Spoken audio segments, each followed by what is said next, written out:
Welcome back to the Deep Dive. Today we're tackling one of the most foundational and, let's be honest, one of the most complex phases of human development. Gastrulation. It can be overwhelming. Totally. If you've ever stared at diagrams of the early embryo and felt like you need a 3D navigational map just to figure out what's going where, you're in the right place. We're going to try and build that map for you today. That's exactly our mission. We are synthesizing a massive chapter on cell populations starting right at stage 6 of human development. This is the moment the body's definitive layout really begins. So we're going to walk you through the key structures, the disc, the streak, the notochord, the coelom, and really try to explain their spatial relationships. Right, so you can actually visualize that blueprint of the body being laid down, and it's really a radical transformation. That's the word for it. The whole process is this period of profound rearrangement, migrations, and folding. You start with a simple 2-layered disc, and you end up with a complex, multi-layered structure. Okay, so to appreciate that transformation, we have to start at the beginning. Stage 6. Set the scene for us. Right. So the conceptus at this stage is structured around 3 main cavities. You have the big one, the chorionic cavity, which is sort of the outer shell. It's lined by extraembryonic mesoblast and trophoblast. And inside that big shell. Tucked inside are 2 much smaller cavities. The amniotic cavity, that's the future water bag, and the yolk sac. The primitive nutrient source. Exactly. And where those 2 small cavities press up against each other, that's the money structure. That's the embryonic bilaminar disc. Bilaminar meaning 2 layers. Just 2 layers. The top epithelial layer is the epiblast, and the bottom one is the hypoblast. Okay, and here's a really crucial point our sources emphasize, and it sort of upends the old textbook way of thinking. We need to stop calling the epiblast and hypoblast the definitive ectoderm and endoderm. Why is that distinction so important right now? It's so important because it clarifies where the actual embryo comes from. The epiblast is, well, basically everything. It alone gives rise to the entire embryo. The whole thing. The whole thing. All 3 germ layers, all the axial structures. The hypoblast, while it's there, is functionally pushed aside. It mainly contributes to the lining of the yolk sac. So if you use that old language here, you're confusing the true origin story. That makes perfect sense. The epiblast is the powerhouse. Before we see it in action, though, what about the supporting structures? The extraembryonic membranes. We have to frame those, yeah. The extraembryonic mesoblast. That stuff filling the big outer cavity. It's divided based on what it lines. So you have the somatopleur, which forms the body wall components, like the walls of the amnion and chorion. And the other one? The splenopleur, that's the gut component. It forms the walls of the yolk sac and the future elantois. So somatopleur is outer, splenopleur is inner, and all these layers are, I assume, connected at the edges of the disc. They're all continuous. Everything is connected at this point. Okay, we have our disc. Now, for the main event, the beginning of gastrulation proper, the primitive streak. This is the dramatic start. It seems to instantly define the whole body's orientation, right? It appears in the caudal or tail region of the disc and runs along the midline, pointing straight towards the rostral or head region. It's the organizer. It's the physical site of immense activity. As soon as it appears, it signals the start of this profound cell movement. This is where epiblast cells undergo a fundamental change in their identity. They perform an epithelial-to-mesenchymal transformation, or EMT. Let's pause on that because it's so critical. An epithelial cell is usually stuck in a sheet. What does EMT let it do? It lets the cell break free. It loses its polarity, its stickiness, and it transforms into the migratory, almost fibroblast-like cell we call mesenchyme. It can now navigate the embryonic space. So it can travel. It can travel, and these new cells dive deep, moving underneath the epiblast layer. We call that process ingression. The streak itself actually looks like a little trench. It has 2 ridges that sink into a central primitive groove. And right at the head of this trench is the most important part, the primitive node. Also known as Henson's node. Our sources describe it as looking like a curved ridge, almost like the top of an old-fashioned keyhole that leads into the primitive pit. A master traffic controller, basically. That's a perfect analogy. And here is where it gets so incredibly elegant. A cell's fate is determined by where and when it enters that funnel. Position dictates destiny. Okay, break that down for us. What happens to the cells that go right through the node itself? Those are destined for the most central, the axial positions. They produce the core support structures, the prechordal mesenchyme, the notochord, the true embryonic endoderm, and critically, the medial halves of the future somites. And what if a cell misses the node and just goes through the streak further down? Then it populates the more lateral structures, and it does so in a very specific order, from head to tail. The rostral part of the streak produces the lateral halves of the somites. Okay. Move a bit further back, and the streak produces the rest of the connective tissue, the lateral plate, mesoblast. And right at the very caudal end, we get the population of primordial germ cells.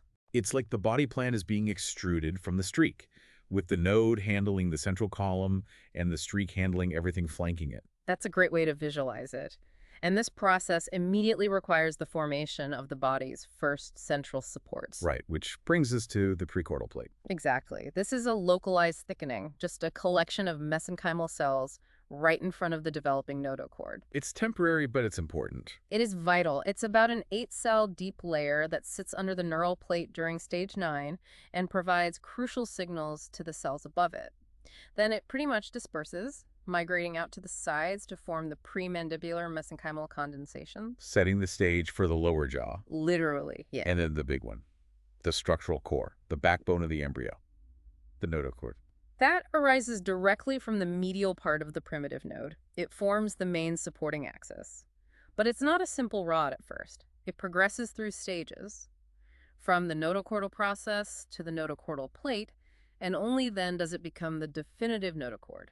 And it has this weird interaction with the layer below it, the endoderm. It does. The notochordal plate actually fuses temporarily with the endoderm, becoming the roof of the secondary yolk sac. And for a very brief moment, there's a tiny temporary channel that opens up. The neurenteric canal. The neurenteric canal. It connects the amniotic cavity through the primitive node with the secondary yolk sac, which is the primitive gut. And why does a temporary hole matter so much? Because if it doesn't close properly, it can lead to congenital anomaly cysts or fistulas where the gut and the neural tube remain connected. It just highlights how critical the timing of every single step is. And the notochord's main job, its function, is to be an inductor. It's shouting instructions at the cells above it. It is absolutely screaming instructions. It dictates the formation and maintenance of the neural floor plate, which in turn dictates where the motor neurons will form in the neural ectoderm. And we know this for sure. We know this for a fact from experimental models. If you remove the notochord, the motor neurons are just gone. They're eliminated. And sensory neurons start to express where they shouldn't.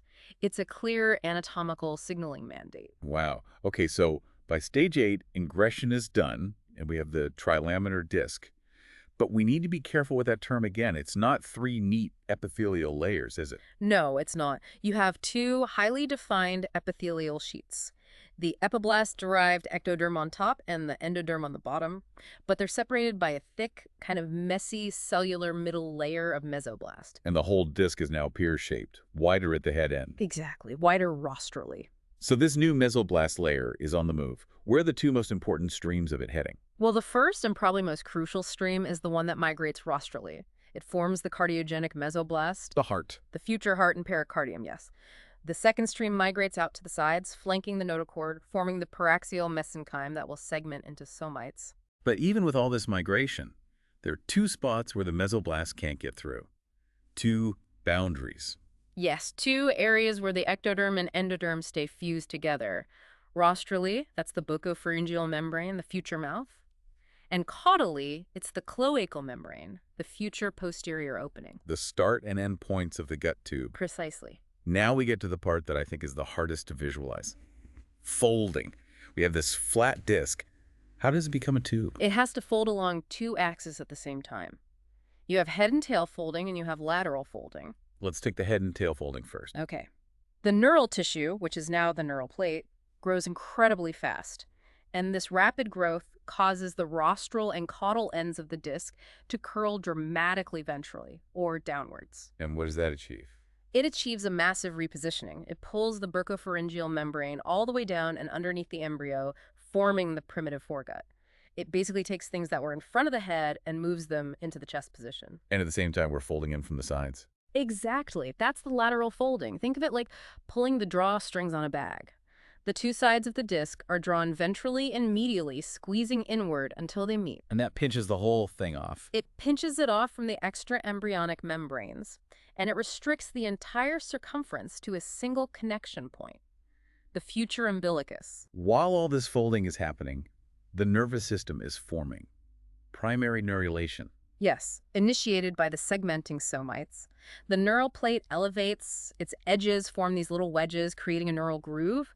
Then the edges fuse along the back to create the neural tube. which sinks down to become the central nervous system. It sinks deep, yes. But some cells get left behind, Right. and they're just as important. Absolutely. And the cells right at the crest of those neural folds, they're the neural crest cells. When the tube fuses and sinks, they're left as this migratory population sitting between the surface ectoderm and the neural tube. They go on to form a staggering array of structures. Okay, so the body tube is formed.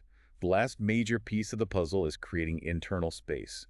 How do we get our body cavities? It all comes from the intraembryonic coelom. It's the first internal body cavity, but it doesn't appear all at once. It starts as little separate vesicles that pop up in the mesenchyme at stage 9. And these little bubbles connect up. They merge, yes, and they form a continuous and very characteristic horseshoe-shaped tube. As soon as you have a cavity, you need a lining. You do. And the mesenchyme lining, it differentiates into new epithelia. You get the somatopleuric coelomic epithelium, which is the lining closest to the surface ectoderm, and the splanchnopleuric coelomic epithelium, which is the lining closest to the gut tube. Setting the stage for all our internal membranes. Now, how does that head folding we talked about turn a horseshoe into the cavities we know? The head folding is the key move. It grabs the apex of that horseshoe, swings it ventrally, and positions it as the first body cavity, the pericardial cavity, For the heart. for the heart. And the two arms of the horseshoe get rotated 90 degrees and end up lying on either side of the foregut. At this point, they're still open to the outside, to the extraembryonic column. But they'll eventually close off to form everything else. Exactly. They will ultimately get compartmentalized into the pericardial cavity, the pericardio-peritoneal canals, which become the pleural cavities for the lungs, and of course, the peritoneal cavity. Now, this new coelom isn't just empty space. It has a vital job to do, right? The primitive circulation. It is paramount. Before the blood vascular system is fully up and running, the coelom is the nutrient highway. It's filled with this incredibly protein-rich coelomic fluid. We're talking 54 times more protein than in the amniotic fluid. And what's pushing it around? The very first weak, rudimentary contractions of the heart tube. That's enough to propel this fluid around and deliver nutrients to the deep mesenchyme of the embryo. So that thick middle layer doesn't starve. It would starve otherwise. This system keeps the core nourished until the blood vascular system can really take over, which isn't until around stage 13. What an elegant temporary solution. So just to recap, we've gone from a flat, two-layer disc to a folded three-dimensional embryo. We have our axis, our primary neural tube, and an initial circulatory system. And the core mechanism behind it all is this highly organized migration of cells at the primitive streak. And we saw the profound signaling impact of structures like the notochord, dictating the fate of the nervous system. We focused a lot on the cells moving and the signals between them, but this raises a really important question about the environment they're moving through. The extracellular matrix, the ECM. Right. It's not just empty scaffolding. It has information in it. It's the highway system. It is the highway, the mesh of collagens, integrins, and crucially, molecules like hyaluronic acid. It provides the literal path that these cells follow. The ECM isn't passive. It affects migration and even the differentiation of the cells. So let's leave our listeners with a final thought on that. Consider the sheer complexity of this communication. It's not just cells talking to each other with molecules. The physical environment they secrete and leave behind. It's like a four-dimensional roadmap. It provides developmental instructions and biomechanical stiffness, guiding the next wave of cells. So here's the thought. If the stiffness and the composition of that early matrix are already telling cells where to go and what to become, how much of our fundamental adult anatomy, the shape of our bones, the organization of our organs, is dictated not just by our genes, but by the physical scaffolding those cells built and left behind in the first 3 weeks of life? It suggests development isn't just cellular chemistry, it's this profound relationship between cells and the structured mechanics of their environment. It's an instruction set written in protein and stiffness. Fascinating stuff. Thank you for diving deep into the foundations of human anatomy with us. We really hope this deep dive provided the clarity and that visual map you were looking for.